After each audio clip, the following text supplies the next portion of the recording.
दोस्तों, अष्टमी तिथि पर आपको माता दुर्गा को ये सारी चीजें भेंट अवश्य करनी चाहिए। सौभाग्य में वृद्धि के लिए, माता लक्ष्मी की प्रसन्नता के लिए, घर में सुख समृद्धि के लिए, नवरात्रि के 8वें दिन माँ दुर्गा के 8वें स्वरूप माता महागौरी को ये सभी चीजें हमें भेंट करनी चाहिए। आप अपने घर में भी कर सकते हैं और आपके घर के आसपास के जो मंदिर हैं आप वहां भी कर सकते हैं। ठीक है, तो 9 दिन का व्रत कर रहे हैं या फिर आप 2 दिनों का व्रत कर रहे हैं या फिर आप व्रत नहीं कर रहे हैं तो भी आपको ये करना चाहिए। समय क्या होना चाहिए, सुबह करें या शाम को करें? तो देखिए, यदि आप व्रत कर रहे हैं तो आप संध्या के समय करें, क्योंकि आप दिन भर पूजा उपासना करके शाम के समय माता रानी के पूजा में आप ये सब कर सकते हैं। आप व्रत नहीं कर रहे हैं तो सुबह सवेरे स्नान ध्यान करके ये सारी चीजें व्यवस्थित कर ले। अभी हम आपको एक एक चीज जरूर दिखाएंगे कि हमने इसमें क्या क्या चीजें रखी हैं और आपको क्या रखना जरूरी है। जैसे बहुत सारी चीजें होती हैं तो आप सभी चीज आप नहीं कर पा रहे हो मैनेज, तो क्या चीजें जरूर रखना है, उसके बिना आपका ये जो पूजा है वो स्वीकार नहीं होगा। ठीक है, तो ये भी हमें ध्यान रखना है। तो आप सुबह सवेरे ले जाके स्नान ध्यान करने के बाद चाहे अपने मंदिर में और चाहे अपने घर के आसपास वाले मंदिर में कर सकते हैं। अब जब आप अपने घर में कर रहे हैं तो इस बात का हमें ध्यान रखना है कि क्या चीजें हमें माता रानी की भेंट के बाद हमें कब हटानी है और क्या हमें लेना है और क्या हमें इसको बाद में क्या करना है। तो आपने ये सब चीजें छोटी छोटी हैं दोस्तों, अब समझने वाली बात है। और जब हम नियम से करते हैं, तरीके से करते हैं, और सबसे अहम होता है श्रद्धा, आपका भाव होना चाहिए। आप किसी की वीडियो देखकर कैसे भी कोई काम कर रहे हो वो फर्क नहीं पड़ता है। आपके अंदर से जब हम कभी कोई चीज किसी का देखते हैं करते हुए, हमारे अंदर से भाव आता है कि अरे मुझे भी ऐसा करना चाहिए, इससे हमें भी लाभ हो सकता है, हमारे अंदर भी ऐसे, तो वो चीजें हमें जरूर करनी चाहिए। देखिए, बिना देखे बिना किसी के बताए आप जन्म से कोई चीज नहीं सीखते हो, है ना। हर व्यक्ति अभिमन्यु नहीं हो सकता है कि अपने माँ के गर्भ में रहकर ही बहुत सारी चीजें से। देखिए, इसीलिए कहा जाता है कि गर्भावस्था में हमें अच्छी अच्छी चीजें करनी चाहिए, अच्छी पुस्तकें पढ़नी चाहिए, जिससे हमारे गर्भ में पल रहे शिशु होनहार हो और अच्छे बच्चे, अच्छा संस्कार आए। गर्भ से ही आता है, ये तो सच बात है। तो कहने का अर्थ है कि हम देखकर सुनकर ही सीख पाते हैं अधिकतर, और अनुभव से तो सीखते ही हैं, वो एक अलग बात है। तो अष्टमी तिथि पर इसे अवश्य करें। और अष्टमी कब से लग रही है, कब हो मतलब माना जाएगा, और व्रत किस दिन करना है वो भी आप समझते चलिए। तो देखिए, अष्टमी तिथि का जो प्रारंभ है वो 4 तारीख को शाम से 8 बज के कुछ मिनट पे हो रहा है। स्क्रीन पर हम आपको दे देंगे। और 5 अप्रैल दिन शनिवार को आपको ये अष्टमी का व्रत करना है। ठीक है, कोई भी हो, चाहे आप 2 दिनों का कर रहे हैं चाहे 9 दिनों को, अष्टमी तिथि का मान 5 अप्रैल दिन शनिवार को किया गया है। तो आप उदय तिथि के अनुसार अष्टमी पे ये जो श्रृंगार की सामग्री है माता रानी को भेंट करें। और दूसरी अहम बात दोस्तों, कि जैसे बहुत सारी बहनों के प्रश्न आते हैं कि हमारे पति नहीं है, हम सुहागन स्त्री नहीं हैं, तो क्या हम श्रृंगार की सामग्री भेंट कर सकते हैं कि नहीं? वैसे तो आप देवी देवताओं के पुत्र के समान है, आप उनकी संतान है, तो आप उन्हें कुछ भी भेंट कर सकते हैं, कोई प्रॉब्लम नहीं है। किसी भी मंदिर में आप जाके श्रृंगार की सामग्री दें, कोई पुरोहित कोई पंडित लेने से मना कर दे तो हम कहें, ऐसा बिल्कुल भी नहीं है।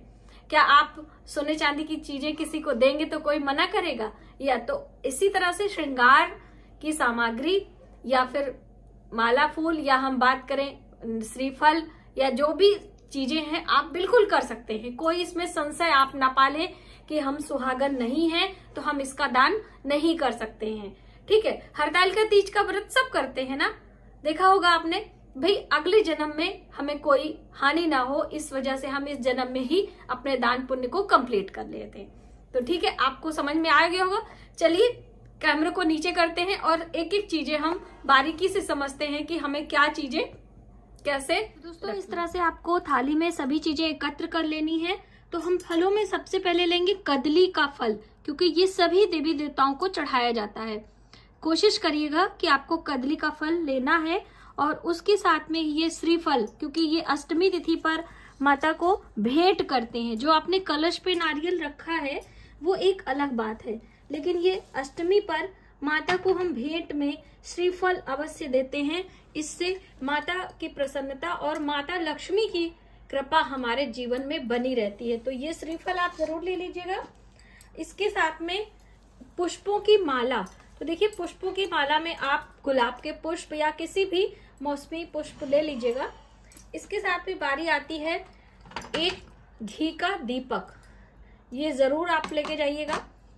और अब हम रखते हैं इसमें श्रृंगार, जो कि सौभाग्यवर्धक है, और माता महागौरी की पूजा में तो सौभाग्य में ये सारी चीजें श्रृंगार के अंतर्गत आती हैं। तो आप, ये मेहंदी है, यहाँ पे बिंदी है, ये चूड़ियां हैं, तो पीली चूड़ियां आप रख सकते हैं, लाल भी रख सकते हैं। ये इत्र है, आप जरूर रखिएगा। यहाँ पर महावर आलता है, और ये है पाउडर, और ये नेल पेंट है, यहाँ पर लिपस्टिक है, ये है सिंदूर। और इसके साथ में माता रानी को सिंदूर लगाना ना भूले। ये तो हम भेंट कर रहे हैं, और सिंदूर उस दिन लगाया भी जाता है माता को, तो ये भी हम इधर ही रख लेते हैं पूजा के साथ में। और ये है हल्दी की गांठ, ये सोना स्वरूपा मानी जाती है, यानी कि जब हम सोने का दान नहीं कर पाते हैं तो हल्दी का दान करके सोने जितना पुण्य फल प्राप्त करते हैं। तो इसलिए हल्दी भी पूजा में आपको रखना चाहिए, ठीक है। अब इसके साथ में हमें चुंदरी, ये देखिए एक चुंदरी, तो जैसे कि पहले दिन हम माता रानी को चुंदरी भेंट कर चुके हैं, तो आप ना करेंगे। यदि आप पहले दिन नहीं चढ़ाए हैं तो एक चुंदरी जरूर रख लीजिएगा, क्योंकि श्रृंगार चुंदरी के साथ में होता है। उसके बाद दोस्तों, माता रानी को प्रिय है बताशे। जब भी हम देवियों की पूजा करते हैं, चाहे माता शीतला की पूजा हो, माता लक्ष्मी की पूजा हो, इस तरह से बताशे बहुत ही प्रिय हैं। तो आपको भोग में बताशे रख लेने हैं। और इसके साथ में आपको रखनी है हरी इलायची। तो देखिए हरी इलायची की संख्या 2, 4 आप अपने हिसाब से रख लीजिएगा। तो हम यहाँ पर 2 रख रहे हैं। ये है पान के पत्ते, तो आप पान के पत्ते पर ये हरी इलायची, लौंग रखकर माता को भेज है। लौंग और फूल वाली लौंग ही हम देवियों की पूजा में या किसी भी पूजा में इस्तेमाल करते हैं। तो जैसे ये वाली फूल हमें नहीं है इसमें, तो आप इसे ना लीजिए। इस तरह से फूल वाली लौंग आपको लेनी है, और जोड़े से लौंग चढ़ाई जाती है। तो 2 जोड़ा, 4 जोड़ा, 9 जोड़ा, जितना भी आपकी व्यवस्था हो। तो हम यहाँ पर 1 जोड़ा लौंग रख ले रहे हैं। इन सब चीजों को आप रख लीजिएगा। और इसके साथ में हो सके तो दूध से बनी मिठाइयां भी आप रख सकते हैं, वरना आपके बताशे कंप्लीट है तो आप इस तरह से रख लीजिएगा। और दोस्तों, जैसे बहुत सारे लोग इस तरह की चीजें चढ़ा देते हैं, तो यदि आपका बिल्कुल बजट ना हो तभी आप चढ़ाएं, वरना आप चूड़ी और सिंदूर की डिब्बी रखकर भी श्रृंगार की सामग्री कंप्लीट कर सकते हैं। अब इस तरह की चीजें हम किसको देंगे, किसके हाथों में आएंगे, बिल्कुल बचकानी चूड़ियां होती हैं, तो इसको देने से हमें बचना चाहिए।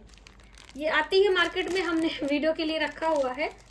और ये है कुमकुम, जैसे कि रोली आप कहते हैं। तो पूजा में जितना जरूरी होता है सिंदूर, उतना ही ये रोली, तो आप इसको भी रख लीजिएगा। यह हमारा कंप्लीट माता महागौरी के पूजन की थाली।